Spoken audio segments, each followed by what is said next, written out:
Hello, everybody, and welcome to episode number 9 of The Match Show here on the Zach and Match Show. And today we have the pleasure of welcoming Badrun Khan to the show. She is running as a Democrat for Congress in New York's 14th Congressional District against incumbent Representative Alexandria Ocasio-Cortez. Badrun, thank you for coming on. How are you today? I'm good. Thank you for having me.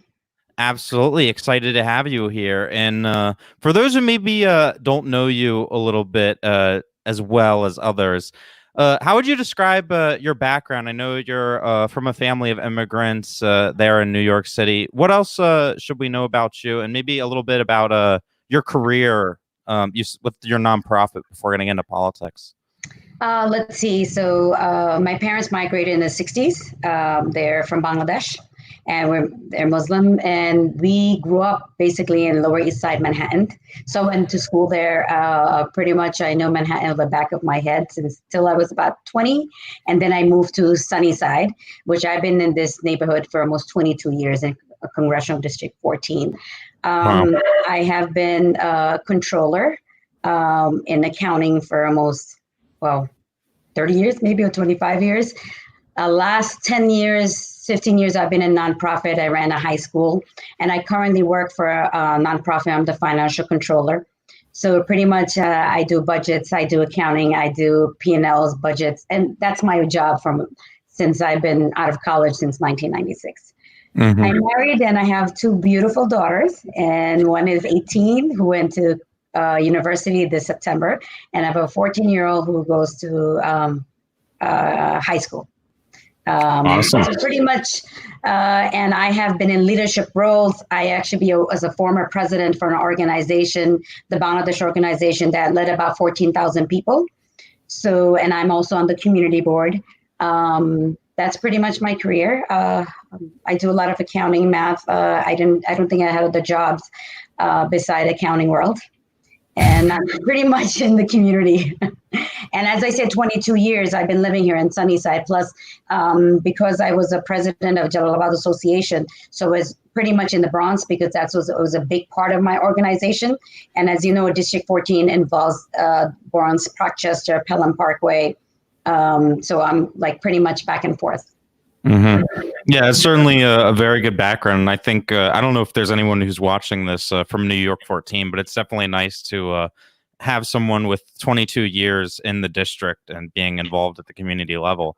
And before we do dive into more policy related items, I got to ask, when you first announced your run for Congress, you hadn't yet picked your preferred candidate for the 2020 primary. At what point did you decide that Andrew Yang was the right choice? I will tell you, it was, I have 2 brothers who are very much into politics.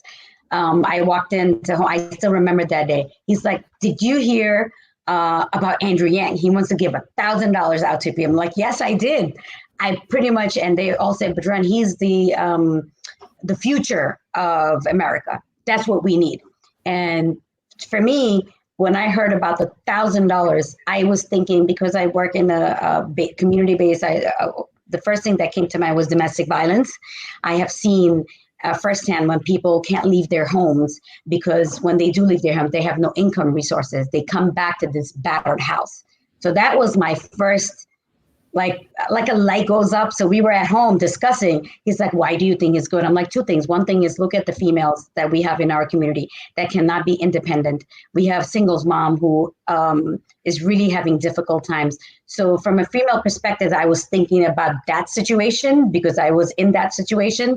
And that was something that clicked my head. I'm like, that would be great. My brother turned around and he told me, he's like, with these automation stuff happening, people are losing a lot of jobs. So yes, he should be a primary candidate this time around. That's when I started looking at him, going to many places and hearing him out.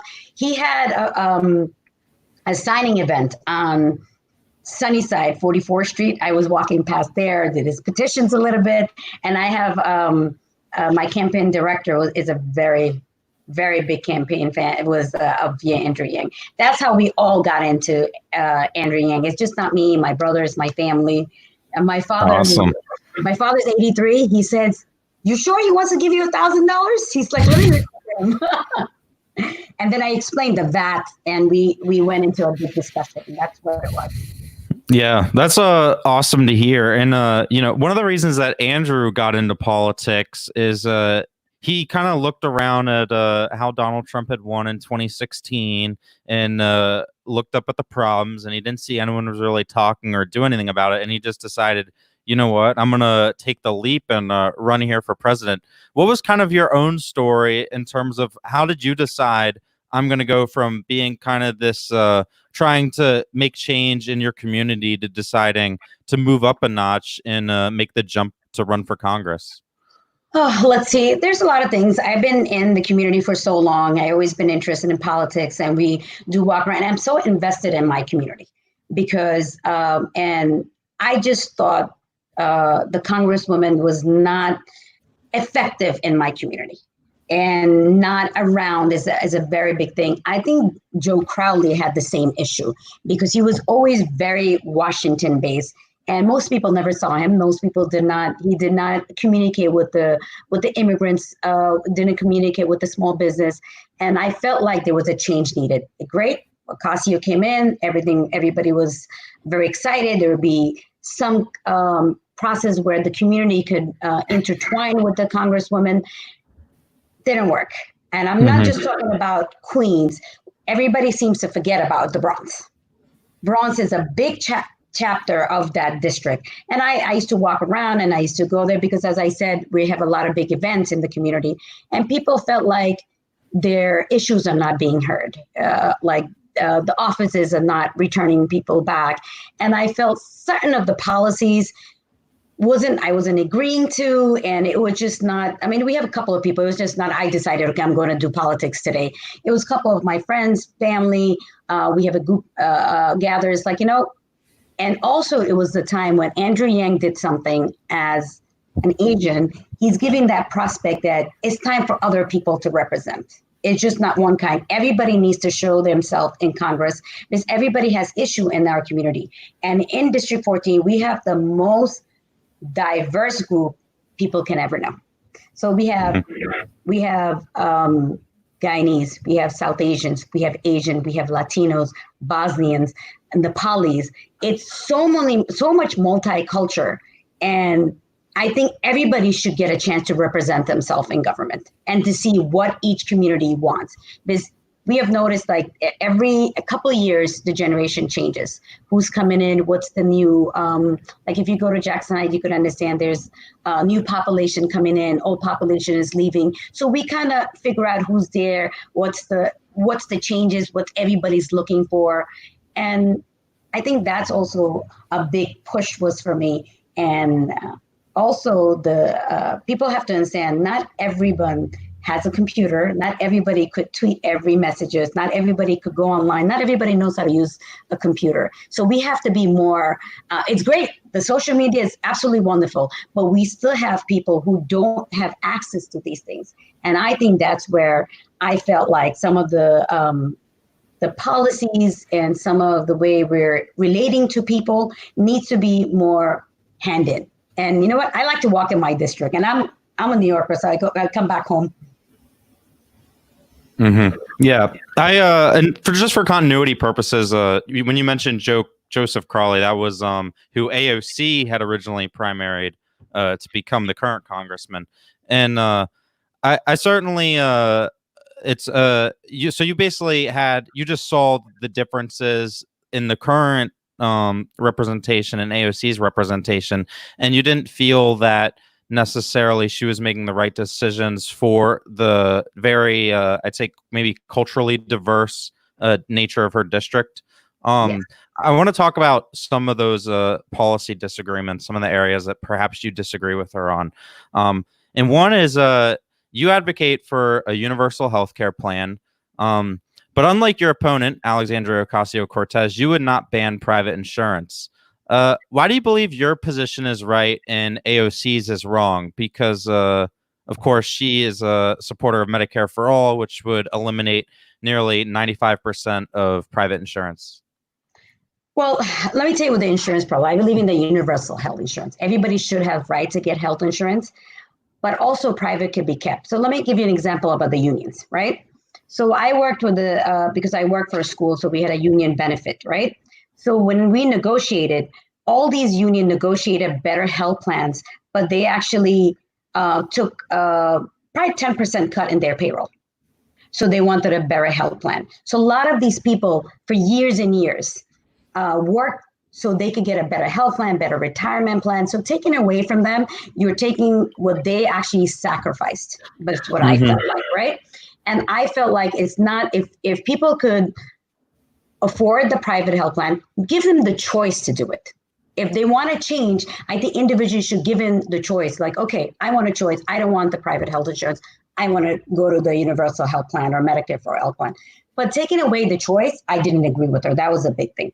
And I think so people also need to understand it's not that easy to take the entire country and put how is it going to work? What is the platform of working that all out? It's just not, okay, let me do it today. And if we slowly migrate, I think that will be more preferable, stating that medical health, free medical health plan for everyone in this country. The chaos will be a lot.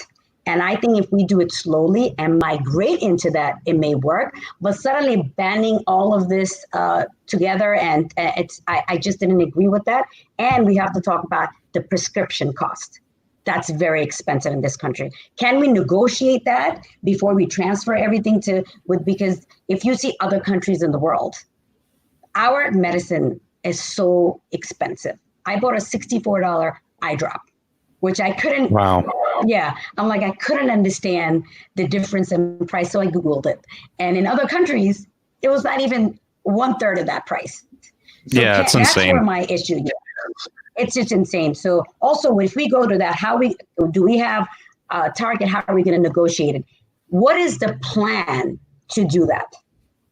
How are we going to manage to do that? So when I was thinking, if we have the universal health plan, we could make a choice. People decide if we could keep my private health plan that is given by my employer, or do I go to this other health plan that it's by the government?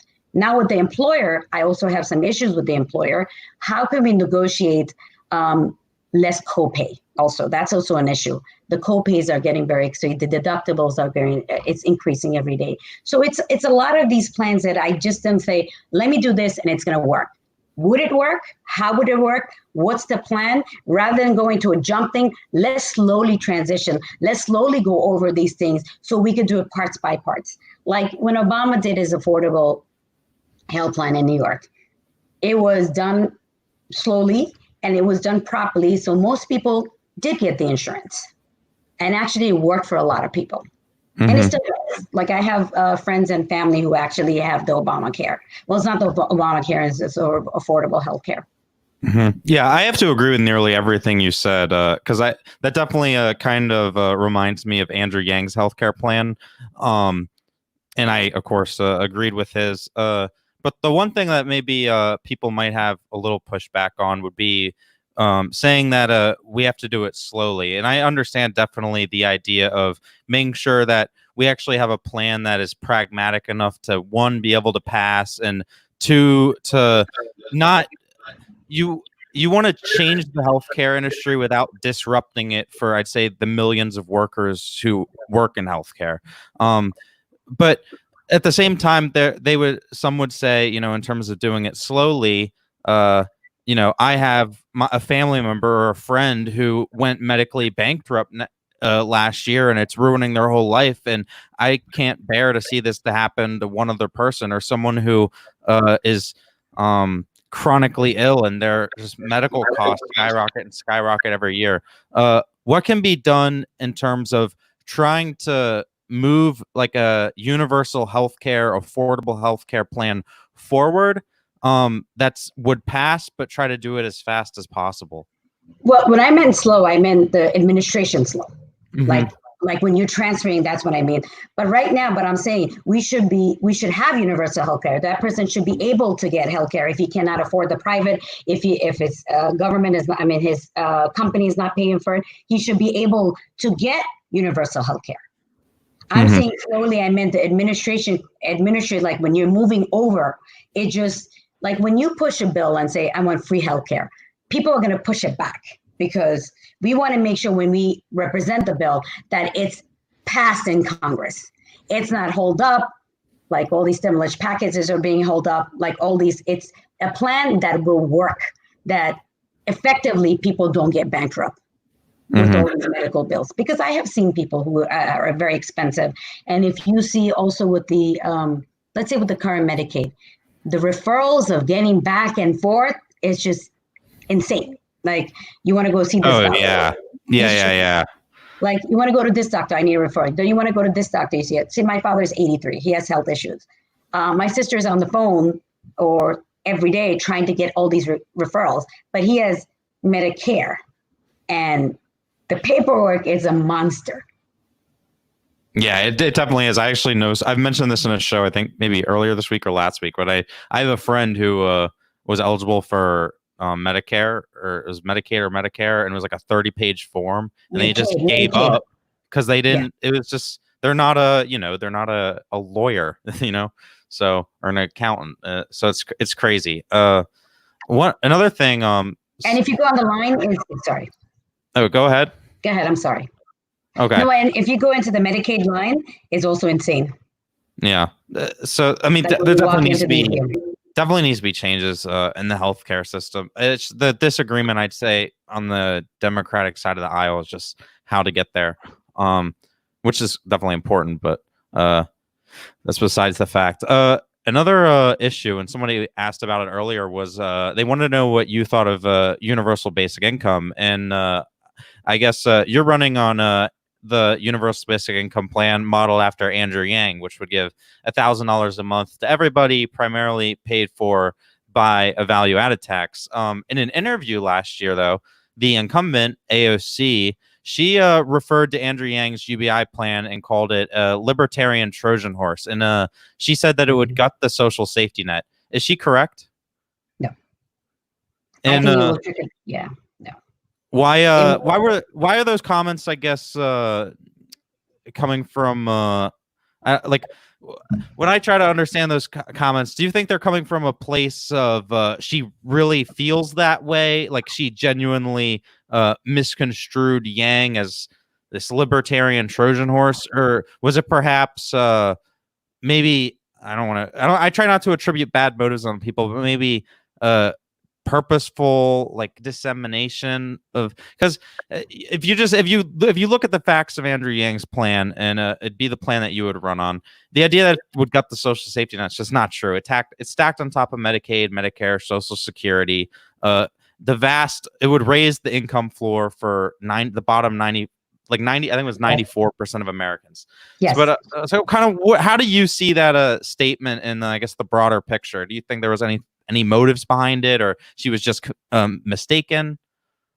Well, I think because she was such a Bernie fan and she wanted to like push Bernie so much, she wanted to eliminate any other candidate that had a positive influence with that. That's what I felt. Because by saying that, you're putting a negative target to Andrew Yang. And that's what I thought, like, oh, you know what? Because I think he got a positive reaction by that. So she has a lot of followers. So say something in that sense so people could divert to Bernie. That's what I felt like. And I think she said it pretty much honestly what she felt like. It's not someone planned. And I when I saw that tweet, I was like, that's very harsh, because I think it gives you the universal basic income is such a different policy that he wanted that will affect most, as you said, the lower income people. It will trickle up economy. So people who doesn't have that, so that funding would so much work for anyone who's a new immigrant in this country who actually lost their jobs. When you lose your job, you're not at that point, I have no funding. And I felt like when she said it at that point, she wanted people to divert people from Andrew Yang. I felt that way. I was laughing. Yeah. And I think she meant it. So it was just a harsh statement, just because she wanted, as I said, let people follow Bernie. Bernie has the perfect object. But also I've noticed about Ocasio, if you don't believe what she says, then you're not. You have to always listen to what she has it's her way or the highway. I felt like in certain of her statements. Mm-hmm. Yeah, I know. In my opinion, I just kind of saw it as disappointing because whether you agree with or disagree with AOC's approach to politics, universal basic income, Andrew Yang's plan, it really was, in my opinion, the most just forward, futurist, progressive plan in terms of dealing with issues like poverty, compared to any of the others that were out there. So I think for people who are in the Yang Gang and do look up to AOC and respect her, they've maybe just been disappointed, and that's not something you want to see from, I guess, someone who a lot of people look up to. But I do. He has a huge respect in the community, and even in the community that I am, like Andrew Yang is very well respected. Like he's listened to not just a certain part, anyone who does because I'm in the community board, everybody actually talks about him and says he's very, the way he presented itself, it just was a different look, different policy that people had not touched on. Mm-hmm. On the topic of guns, you advocate for common sense solutions such as universal background checks and banning those with history of violence from obtaining a weapon. And yeah. I think everybody should be behind those types of ideas. However, one area where I personally disagree with you, and I disagreed with Andrew Yang on it as well, was the topic of banning assault weapons. And I guess my concern with it is I haven't really necessarily seen a good definition of what exactly defines an assault weapon, because it seems like in kind of the broader picture, it seems to get defined as guns that are just black and scary. But perhaps you'd be able to change my mind a bit and explain more of what exactly is an assault weapon and why they should be banned. Well, just my background, I worked for a school, and there was a scare one time that there was a gun in school.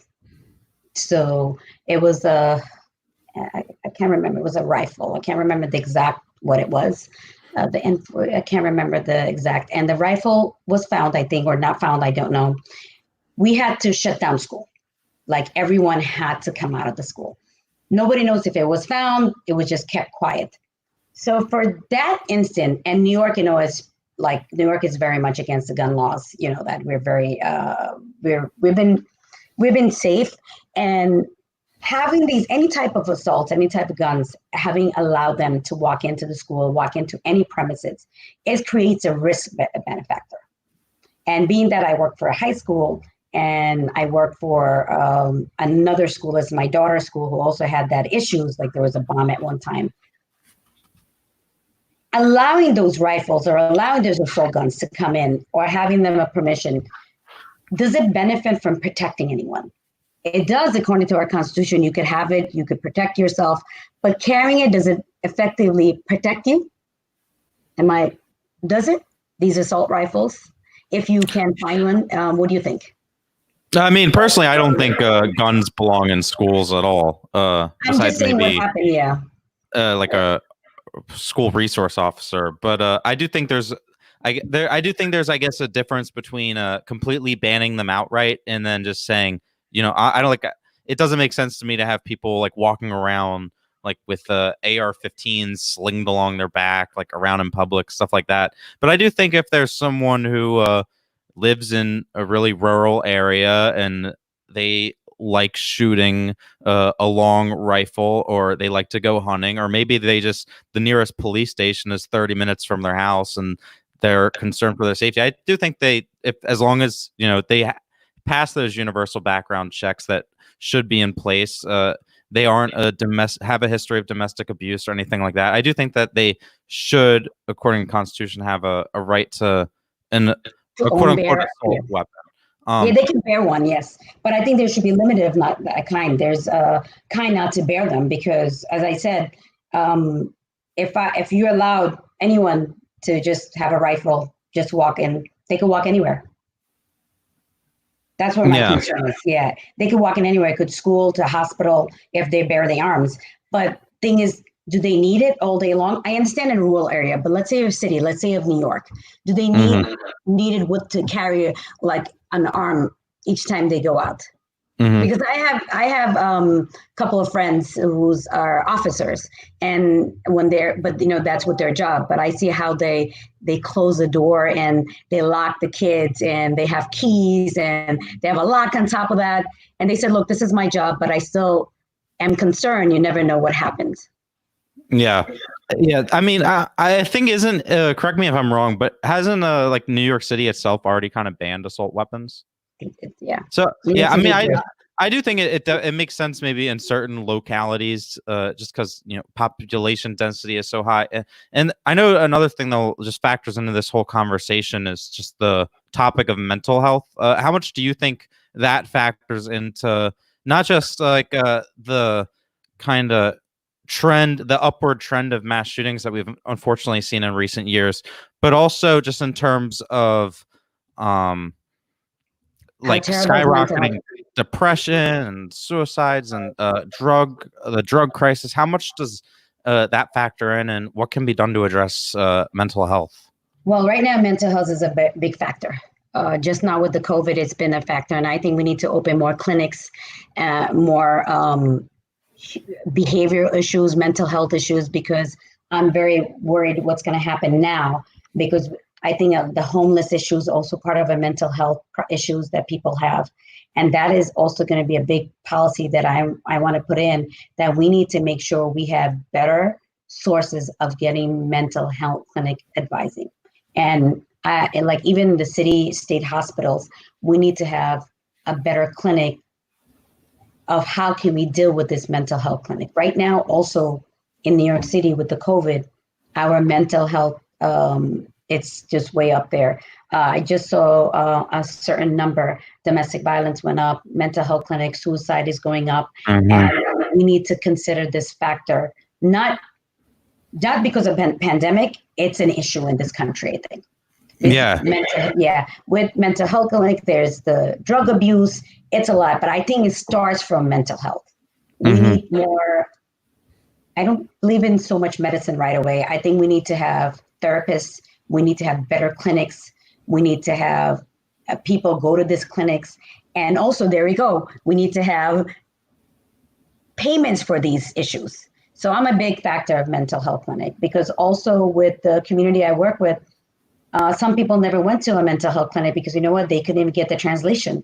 So the first thing is like, okay, you feel a little depressed, here's some medication. I think people should be going to the clinics and getting therapy once a week, and that needs to increase, because mental health clinic, it's pretty bad right now, what's happening. But I've noticed in schools, they're actually doing it for the kids who's actually at home right now, because, abusive is going up right now, all that stuff. New York is suffering. Yeah, I mean, the rates of all like these mental health issues and the effects that they have in terms of what you mentioned, like domestic violence, they were already going in the wrong direction, and the current pandemic has only exacerbated that on so many levels, which makes the importance of addressing it just that much more important than it already was. And another topic here is of course, AOC supports making college tuition free for everyone. And of course, you support using more resources for technical and vocational training. Would you be able to elaborate more on why you believe that your approach is correct versus AOC's? Okay, so I think not everybody's made for college. I just feel like there has to be more vocational training. There's a lot, I have, so South Asians are a lot into my community. I've noticed they're in the computer science. Not everybody needs to go to school. They can have a lot of trainings and vocational training. Some people are chef, some people want to be beauticians. And I think that needs to be forced into our community, not nationwide, more trade schools. I also have something that a little different, because in New York, if you're a police officer, the training is only 6 months also. I don't know if you know that. So that needs to be extended, because that also needs to be trained more, train how to treat someone with a mental health clinic. So that's what I'm trying to say, that just giving free colleges, not everybody wants to go to colleges. Like everybody wants to. I agree. Yeah. And these trade school will be important. I live right next to aviation high school. right across about 3 blocks away, 4 blocks away. And some kids come out, it's like, oh, I don't want to go to college. I want to go to this trade school. But the trade schools are very expensive. That's what we have. And that's what I think sometimes not everyone is made to go to school, and everybody needs to have other options. So trade schools should be free. Trade should give you other aspects. And let's say after 2 years, if you feel like you're ready to go to college, some people could go into a regular college and go back and restart again. That's what I think the approach. You should think about what everybody needs, not just because of what I need. Mm-hmm. Yeah, I certainly agree. And I think, it says on your website, of course, as the statistic, only about 33% of Americans actually graduate from college. And I feel like you've seen it in terms of how many kids are getting out of college and then not being able to find a degree or a job that suits their degree. And if we just make college free and incentivizes more and more kids who maybe weren't fit for college to decide to go, and it could just lower, it seems like, the already decreasing value of a degree as well. Correct. That's why I thought that let's try a different approach. I think we need to approach in a different way how we could make the younger generation more effective. And most of the time, you never work with your degree anyway. I've noticed that. Yeah, that is definitely a common thing, unfortunately. And then on the minds of many watching as well is going to be the topic of climate change. And I want to know, what is I know you're a coastal city, so this is definitely something that's very important to New Yorkers in your district. What is your approach to climate change? Do you support the Green New Deal, which is kind of AOC's grand vision to address climate change? Or do you have another solution that you think is better? Well, I think the Green New Deal doesn't only deal with. It's more than just climate. It really is like a economy wide changing. It's so, and I mean, personally, I'm not. This is my personal opinion. I think the Green New Deal is unrealistic. It just goes way too fast, which is why I supported Andrew Yang. 2049 green energy. It sounded a bit better for me, but the nuclear energy. Yeah. I think the Green New Deal was too big. Many years ago, there was one before, and it's like the same one that coming back and forth, but with a new title, with a new different aspect. I believe it's supposed to be wind, solar. The nuclear energy is the one we need to seriously address in the climate change. I think that's more important. And with the Green New Deal, the federal job guarantee, it was just too much in one pie. That's what I felt like. And that's what I'm a very big of climate change, because we come from a country that is the current prime minister is trying to work on how we could effectively save that. And fossil fuels is hurting the world. And we need to change that rapidly.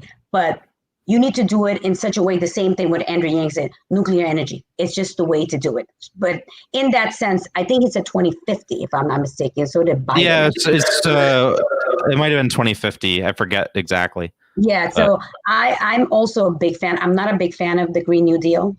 And I just think you need to break everything by parts instead of putting everything in one. Yeah. And also with that, we need to go back to the Paris Agreement. That's like very big, important, because me fighting myself doesn't work. You need China, you need India, you need the entire world to come come together so we could save this planet. Yeah, and it's definitely a global issue. So I certainly understand that. And I agree with you in terms of the Green New Deal. I mean, this is my opinion, like legislation's already so hard to pass. So when you're packaging together like 10 different things that could be their own bills, it just doesn't seem like it's ever really going to work. Just in my opinion.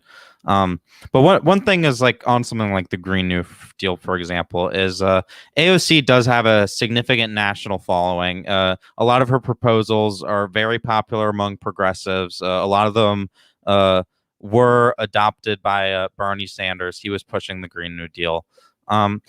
So I guess the question is, what is your strategy to beat her in the primary? Because it is going to be hard. She is very popular. Well, that's where the thing is. it's easier to be popular. Hillary was very popular too. Yeah. All right. Let me tell you about my district. So basically, the national doesn't vote. It's the people who are out in the streets who actually the ones who vote. Yeah. So we're trying to target people that who actually voted. It's easy to say I'm famous. I have tremendous amount of money and I could go in, but my target is a little bit different. I'm actually cold calling because I can't go out. I'm distributing food. I'm going to people. I'm actually getting help. So I'm doing the grassroots. So my donations are coming from the corner bodegas, the cab drivers, the people who actually make a difference. And most of my donations are from my district. That's what it is. So I'm targeting people who actually need help, who actually wants to do a change. So we spoke because I had a big phone bank yesterday. So there's a high school who needed some hours. So they all did phone banking for me. And one person is like, you know what, I'm really interested. Can you have her call me? Gave me his email address, gave me his number. He's like, we don't have an option to vote because right now people don't know what to do. And I think that's the way that I'm trying to work at it. I'm just picking up the phone, calling people, connecting with people, and try to see how can I help, what they need, and what they're looking for. I want to listen to them. It's because I always say something that, you know what, as a congressman, I work for you. You don't work for me. So what do you need? So I'm using the grassroots, calling every nationality who's here, walking down, like Corona, people don't go out. If I go out, I'll cover myself. If they need food, I'll go distribute food with them. That's the way I'm dealing with it. And that's the way I think people want to see. If it was not, there was no pandemic right now, I would be knocking doors, I'm going to churches, the mosque, the synagogues. And right now it's just phone calls. And I'm getting a positive response. It was great. The high school kids told me there was a favoritive response when they called yesterday. They called maybe about 500 people. Wow. Yeah, that's interesting to hear. I guess income is also a positive thing because right now we want that to be permanent. And that's a very interesting that people are hearing me. That's certainly good to hear as well. I guess are you saying, I guess, and I've heard this kind of echoed before, but it's different when you're speaking to someone like yourself who really lives and has ties in the district. Is AOC's popularity, I guess, among maybe online progressives not quite match how she's viewed in her own district? Oh, yeah, definitely. If you walk down Pelham Parkway, I could record people say, it's like, who's Ocasio? I'm like, your congresswoman. It's like, well, isn't it still Crowley? Like, so, yeah, but I voted for him last time. But some people don't like, if you walk to those neighborhoods, I'm specifically saying it's a rural neighborhood. It's not a lot of, it's not very wealthy. People don't know who she is. People don't, they may go out to vote. They might not even vote. There is one district, which is so sad. 9 people voted. Wow. Yeah, this is so sad. And that's what I'm trying to target. I want people to go out and vote. What? Go ahead. No, feel free to continue. No, the voting is a little difficult with the mail-in votes right now. But when you go to these places, like even if you go to Corona, some people don't, they're too busy. Their life is, they don't want to vote. They don't have time to vote. But also, yes, nationally, she's famous for the younger generation. But you know who comes out and votes? The older generation does vote. Like they do come out, and you need to target everybody. I don't think you should just target the young generation. I think I'm calling everybody. I'm calling from the 18-year-old to the 75-year-old. I'm not classifying by groups. I'm going, you're progressive, great. I'm a pragmatic progressive too. I want different changes, but I'm not categorizing. I know what Whoopi Goldberg says. It's like, why do you think old people don't do anything? She said that in an interview. I think everybody makes a difference. Yeah. When you say, you talk about how that one district only had 9 votes. And I think in the Crowley versus AOC election, there was only maybe a total of 17,000 votes cast. Is there like a number that you expect to be cast this time? Or is there a certain amount that as a campaign you're looking at saying this should be the target that we want to hit? The last, it was she was at 16,000 and he was at 12,000. That was the yeah, I know. It was definitely low when you think how many people live in a district. Like the percentage of participation on that is. It was horrible, the percentage. Yes. We're targeting around a little more than that. We're targeting, that's what our target is. We're trying to call everybody, but it's a little bit harder now because you know what? Before people walk, now it's the mail-in ballot. So you have to get the mail-in ballot. You have to mail it out. I have a copy of it, but the issue is, so let's say people who are 65 and above, 65 and above, they have to go outside and mail it. That's becoming a little bit difficult because people don't want to go out. We're trying to get the absentee ballot for people. So we're targeting, they have a strategy how we're trying to do it, how we're targeting people, calling people, like making sure they get it, then they mail it out. Some people want to still go out because they will open the polls, but there's a risk factor. That's what the biggest concern is. I think it's not for only me, it's for everybody's considering the risk factor. Mm-hmm. Because if you do go out, you're worried about if you get COVID-19, and now with the new thing with the young teenagers getting it, the young childs are getting it, people are more concerned. Mm-hmm. So when we're calling these people, we're targeting how many people we want to get the absentee ballot, and we're hoping people do turn out. I don't know, because this is the first time New York is doing the mail-in ballot, so it's risky for everybody. I think everybody's concerned about it. Yeah, and there's a whole nother thing that's also going on behind the scenes, which I'm sure you know of, with the New York Board of Elections, which I'll definitely get into a bit later. Wow, that's it.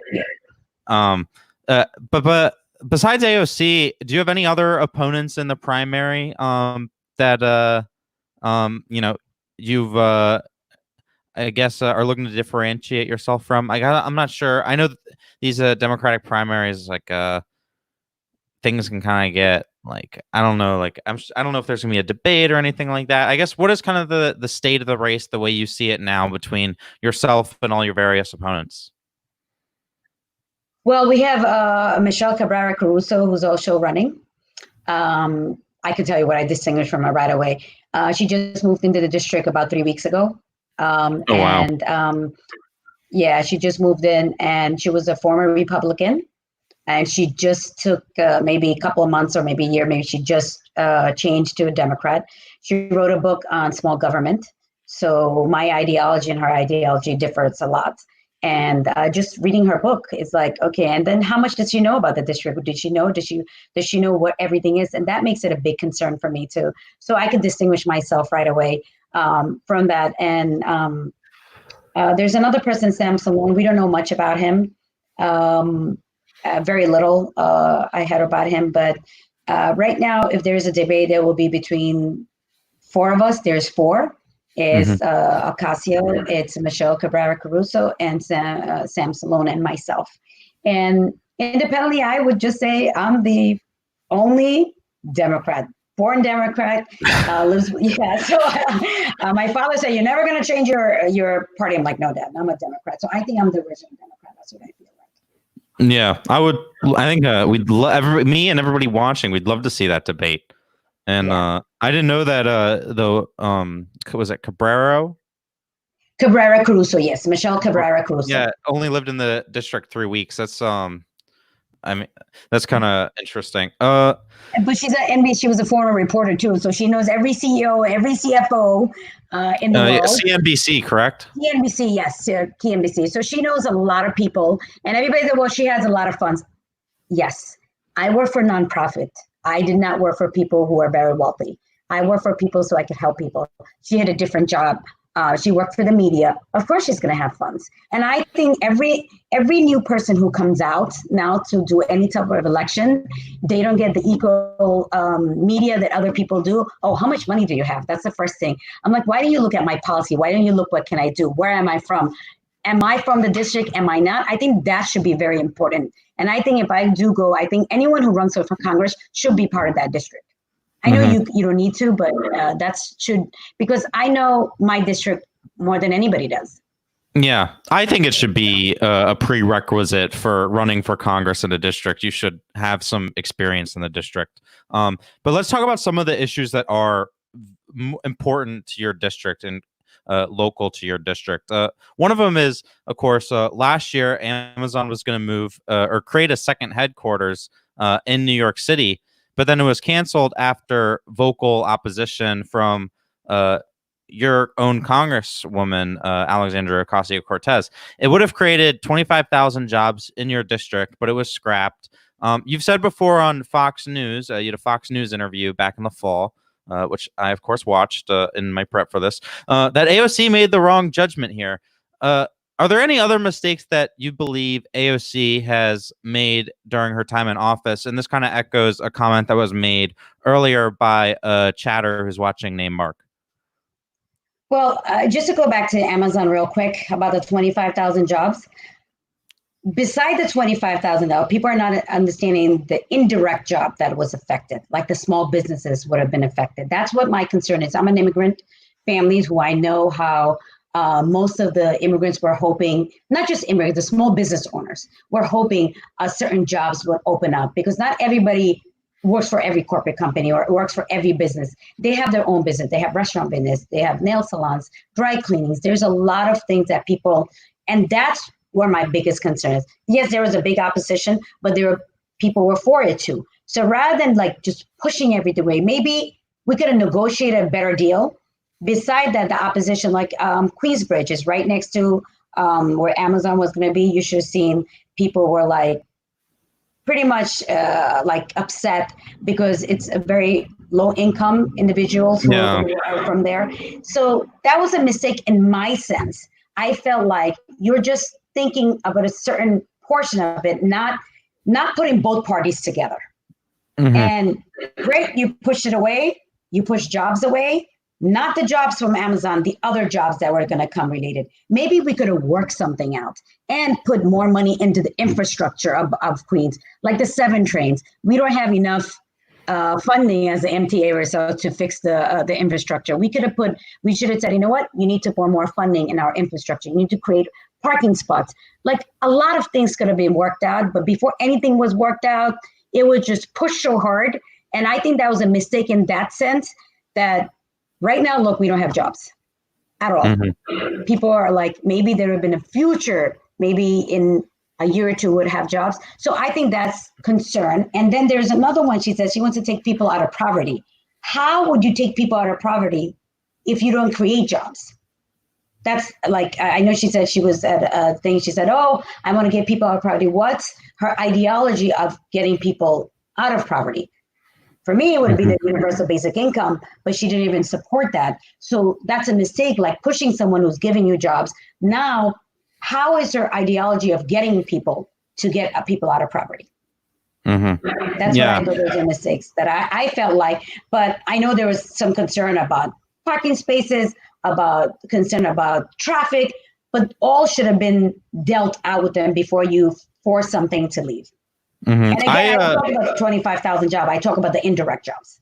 Mm-hmm. Well, I just look at it from this perspective that I know right now with the current health crisis and economic crisis that's going on, that if New York did have those 25,000 jobs, as well as, and I think it was very smart of you to point out all the cascading effects that creating those jobs would have, they would be so important right now because Amazon has been one of those companies that hasn't really, they've actually hired people, and a lot of jobs in the tech sector have been jobs that haven't had to fire their workers. So those jobs would be that much more important now. And then just talking about just for those watching, I think the popularity of the HQ2 deal was for New Yorkers, it was 57% support, 26% oppose, and it was actually even higher within Queens. So just facts wise, but I definitely think it was a mistake on her part. And then you talked about the UBI. Is there anything else that when you look at her record so far in Congress, that you can point to and say, you know, that's something where I would have made a different decision? She turned down the salt tax, I think, if I'm not mistaken, at one that a lot of Democrat was very upset with her, if I'm not going back. Even the party came out that she was not correct in that. If I'm not remember, there were so many things that people were not happy with her. The Democrat Party itself, Pelosi wasn't either. And I also think what other mistake is sometimes I think you need to work with people even though they don't believe in your ideology. I think that's also an issue that she has. That from the Democrat that we have here, some people do support her, the Democrat Party, some people don't. And the biggest concern that I feel like that they're saying that she doesn't want to work with everybody. And I think that's a mistake. I think in government, you need to work with everyone. I remember with Cuomo, I'm sure he didn't want to work with Trump. But he needed to get his sources. The first couple of months, he did whatever he could to get his sources. And now he's being vocal. But the first, when you see him in his, when he was coming up, he's like, I thank the president, I thank everything. But sometimes you just need to do certain things to get what you need to be at that sense. Like, he got the comfort ship, he got everything, even though Donald Trump complained about the comfort ship, but Cuomo was able to get it. So that's what I think that's the biggest concern. You need to work with everybody to do certain things. It's not just on your stand. Yeah, I certainly agree. You got to be willing to put aside differences sometimes to work with others, because that's just the nature of government. You have people representing. There's 340 million of us. It's a huge country, completely different backgrounds. So if you kind of go in there with, I guess from a point of view, like almost operating as like a purity test in Congress, like I'm refusing to work with anyone who agrees with me on everything, it's not going to work. It's just not practical. I also want to ask this. What's an issue in your district that you're personally really passionate about? Or what are some, like if there's a multiple of issues, feel free to bring up multiple, but that you think is very important but doesn't get talked about enough? Okay, so one issue is, I'm talking about Queens now. We don't have a hospital in District 14. We really need one. Wow. It's very difficult. There's two. There's one in Astoria, but I think that's the border. And then we have Elmhurst Hospital. That's it. And I think that is a big issue. Even if we have urgent cares, we need more hospital. We need more urgent care. So basically, if I call the ambulance right now from my house, I only could go to Elmhurst Hospital. That's within the range, and I could go to Mount Sinai. And that's a big concern for my district right now. It's a concern for me too, because I have an ill father, and you don't want to go to Elmhurst right now. But even if it's before, it's because it's pretty much overpacked. And if you go to Mount Sinai, it's also an issue. The other issue that people don't concern is education in our district. If you see the schools, a classroom is packed. We need more good teachers, and we need to force on disability in education, which is horrible. If you go to the Bronx, I think that's also a big factor. And Bronx Science is one of a good school in the Bronx, but we need more middle schools, and we need better teachers, and we need our schools' level of reading and writing to go up. And I said, I'm going to be a big advocate of learning disability, because I have a lot of background in it, because I had family, and my daughters actually were part of that. And it was very hard to get things, and it's always eliminated, I think. And that's a big concern, I think, for both sides. The other thing is, we need more funding for small businesses. If you walk down the Bronx, you see a lot of doors. Right now with the pandemic, everything is closed. But even before that, what can we do to make our district more valuable to people to come out, help them open businesses? Because as I said, that's a big concern from both sides of the angle. Mm-hmm. Yeah, those are definitely important issues. And especially when talking about education, it also goes back to, universal basic income. That's just another thing that would help with education. So attacking it from both angles, specifically on the education, and then on the things that education can't directly control, definitely seems like the right way to go. You talked about it earlier, and this is definitely going to loom large in your election, I'm sure, has been on your mind. As we film this, attorneys for representing Andrew Yang and 7 other co-plaintiffs just argued in federal court against the New York Board of Elections. I'll explain a little bit the background on this for people who are unfamiliar. Basically, the New York Board of Elections, they had decided to take off every candidate's name who had qualified in the presidential primary to just leave on Joe Biden, essentially canceling the New York primary that was scheduled for, I believe, is it June 23rd? It is still, yes, it's now back on, yeah. Yeah. And then I think initially Bernie Sanders and some of his supporters kind of had been like, whoa, what's going on here? And then Andrew, he actually took the step of saying, this is wrong. Isn't right. And he sued New York, the Board of Elections. A federal judge decided it was either last week or a week before that they decided that Andrew was right. It is unconstitutional. And then that brings us to where we are today, which is the New York Board of Elections appealed Yang's decision. So it's a lot of court jargon, a lot of weird stuff going on. But just from your perspective as a candidate who this would be, but it would be affected by the presidential primary effectively being canceled, because the turnout would then be so much lower, which is going to affect down ballot races. How was your initial reaction when you, I guess, first saw the news that the presidential primary was effectively canceled? We were shocked. I was like, wow, that was a big step that the Board of Election took. We didn't agree with it because, as you said, it wasn't constitutional. And then everybody had that concern the turnout is going to be so low. Because everybody expecting with the presidential, the turnout is going to be high. And no one came to stand up. Thanks to Andrew Yang, he did stand up. And that's what we need. Because I think the presidential election should go as it was. It went over in every other state. Why not our state? And that was shocking to us that they did that suddenly. And I think because I do speak to a lot of the other candidates, a lot of candidates were upset. It's like, that's going to hurt our election because we don't have people coming out. The primaries are always small, but when it's a presidential primary, people do turn out. So I think it's going to happen now. And everybody's started back up. Yeah, it's good to see. I'm sure you were very happy when you saw Andrew and co were on the case. Actually, I have a person who was a very Andrew Yang class. He's texting me. He's like, Badrun, he's going to put this case on. We're like, he was so excited. I'm like, I wish it goes through. But I have complaints about the Board of Election, a lot of complaints. But no, they're not here. I think a lot of people do right now.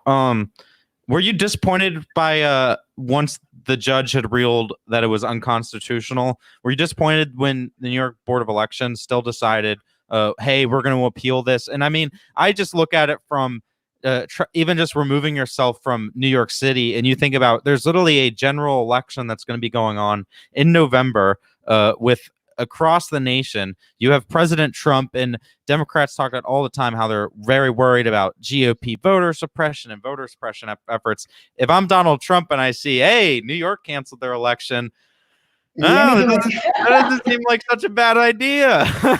I mean, that's what I think should just worry people in general. How did you, as a candidate, just down to your level, again, what do you think of the New York Board of Elections decision to then appeal? They're keeping up the fight. They really believe that the election should be canceled. I don't believe it. See, that's where I differ from them. But I have a lot of issues with them. If every other state could handle it, why can't we not? That was my concern. Why is it the factor of New York has to stop? Yeah. Mail-in ballot, same thing, do the same. You're still doing, so you're taking the president out, but you're leaving everybody else in it. You know what I mean? We're still doing the congressional, we'll do the state. So you didn't cancel anything, but you just canceled that particular one. What's the difference? Like, that was my issue. I'm like, oh, did they cancel it altogether? They said, no, just it's not, they don't want a lot of people to turn out. That's what the problem is. Yeah, I just think so. They want limited people. They want to not protect themselves. They could do a lot of things to protect themselves. Yeah, that's what my concern is. You didn't cancel everybody else's, so everybody's still going to go to the center. So why cancel the presidential? I just didn't agree with their ideology, and they're trying to still push it. Yeah, it's disappointing, and it's not good for democracy at all. Yeah, it's a bad decision. We're coming up. I think before the interview, I was saying we'd go about an hour, and we're at 59 minutes. So we're doing very well here because I'm at my last question, and it's more of hopefully more of a fun question. I know at some points maybe, hopefully, we had a good conversation. I think a good discussion, which is good. Maybe lighten it up a bit. What do you make of the news today that Andrew Yang said he would not be precluded from running again in 2024, even if the Democrats were to win in 2020? And I guess, what do you think of the idea of a Yang 2024 run in general? Oh, I would love to see him run again. I just thought he was. My shocking thing is, why did he? I just hear that he's out of the race, which is shocking to me. Like he was doing so well, and then other people were still in the race, and I just couldn't mathematically, I couldn't have like, why not him, and why not these other people? Like we stood there, I was like, that whoever wins, hope to God it's our Democrat Party. 2024, he should be stronger, and I think if we also have people backing the universal basic income, it'd be very easy. It would be a good show for him to come out and be strong at it. Yeah, and certainly. I also think that right now, every candidate who's supporting universal basic income should be in Congress and should push for it. And that would be an open path for Andrew Yang. I hope he comes in 2024. Yeah, absolutely. Me as well. I'm really hoping for it. Andrew, if you're watching, please do it. And I don't think he's watching. Maybe he is. Hello, Andrew. Going on what you said, just in terms of how important it is to have people in Congress, and I think you definitely embolize this in terms of taking the platform that Andrew Yang ran on and being inspired enough, or seeing what he did, and just even you were already running for Congress, before you supported Andrew, but I'm sure just seeing what he did only just emboldens your own drive to do what needs to be done for the people in your constituency. And like you said, if we have a bunch of people in Congress come 2024 time that already support UBI, it's going to even be that much better to hopefully, when and if Andrew wins, he is able to get the stuff that he's been fighting for, and we've all been fighting for past. So how do people learn more about you, donate to you? Perhaps you mentioned you had a phone banking party yesterday. How would somebody be able to sign up for phone banking? Let's see, if you go onto my website, is badrunkhan.com. Very simple, my first and last name. You could go in, it says subscriber. You could send an email, or you could just become a subscriber. And then I have an ActBlue page that people could donate, because right now in New York, I can't ask anybody for any funding, as you know that. So I'm hoping people come out and people volunteer. That's what we're looking for. We're looking for a lot of volunteers just to help with the phone banking. And that's where we're targeting right now. And I'm putting ads out because going back to the Board of Election, I would just put it on the ballot like 2 weeks ago. So it took me a big thing to get in. So that's why I'm starting everything right now. So please go onto my website, badrunkhan.com, and see if you could get people to donate and people to work with you and contact people, because I know everybody knows a lot of people in New York. Mm-hmm.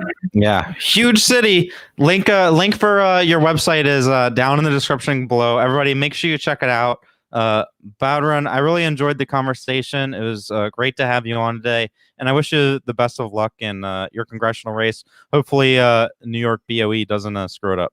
I hope so too. Thank you, man. It was great to be on your show. I'm sure I'll be back. Yeah, we'd love to have that. And for everybody watching, hope you guys have a good weekend. Make sure you, if you're bored this weekend, phone bank for Badrun. And we'll be back on Monday. We're going to be having Bad Bunny, who's a Twitch streamer, as a Bernie Sanders Twitch streamer. So that should be interesting. And then on Wednesday, we're going to have Zach Rahman. And then on Friday, we still have a slot open. Thank you again, everybody. Hope you guys have a good weekend. And Badrun, take care. Thank you. Bye-bye. Have a good weekend.